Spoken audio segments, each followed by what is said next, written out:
di Kelurahan Tirta Jaya. Menurut informasi yang kami dapatkan dari lokasi bahwa sembako ini bantuan dari presiden yang mestinya diberikan kepada warga masyarakat yang berhak menerimanya, tetapi ini malah ditimbun di Kelurahan Tirta Jaya, Kecamatan Sukmajaya, Kota Depok. Menurut sumber, sembako ini kurang lebih 3 tahun dipendam di sini, dikubur di sini.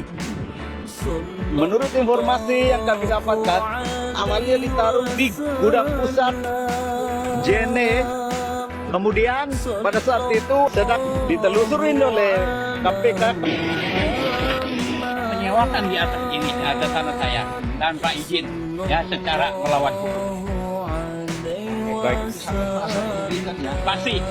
Pasti dulu kan. Ya, pertama ditanamnya di kantor di atas tanah saya. Kedua, dia pakai tanah saya 9 tahun sejak berdirinya JNE tidak pernah bayar. Dan bayarnya diduga dengan oknum dan itu yang bernama adalah Iswanto. Oke.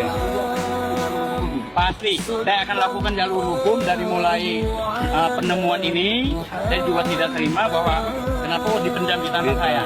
Terus juga dia tidak membayar selama 9 tahun juga akan tetap jalur hukum. Ya, tidak disalurkan, malah dia lakukan pemendaman di sini, artinya sudah melawan secara hukum. Ya, dan hal ini akan saya laporkan sesuai dengan prosedur yang ada. Temuan-temuan ini yang dilakukan oleh pihak JNE dalam hal ini adalah saudara Ajis. Baru ini kira-kira udah berapa lama ini?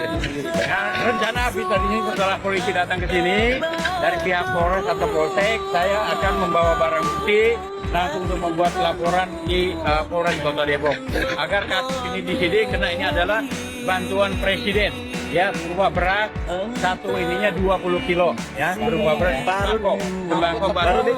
sembako tepung Ya sembako lah ya. Ya, sembako, artinya sembako ini. Nah, ada termasuk tepung Sembako itu termasuk beras. untuk luar daerah, bukan daerah Jawa tapi daerah Sumatera.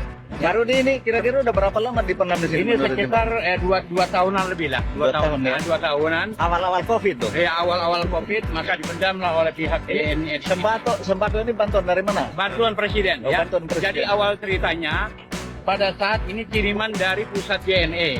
Nah, pada saat itu pusat JNE akan diperiksa oleh KPK, tetapi barang ini dikirim ke sini sesuai dengan informasi dari saksi yang tidak saya sebutkan namanya, inisial S, ya, bahwa barang ini dikirim untuk dipendam, bukan untuk dibagikan kepada masyarakat, karena pihak pusat JNE itu ketakutan pada saat itu akan diperiksa KPK.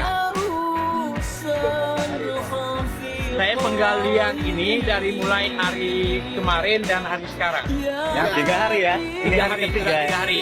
Ya, kita cari informasi daripada orang-orang yang memendam ini yang berinisial S dan juga yang diperintahkan oleh saudara Ajis, koordinator yang berada di JNE. Ada satu lagi juga namanya saya lupa, nanti akan ada di dalam apa nanti. Jadi ini udah hari ketiga. Koordinator Ajis ini orang mana? Orang Ajis ini adalah orang JNE.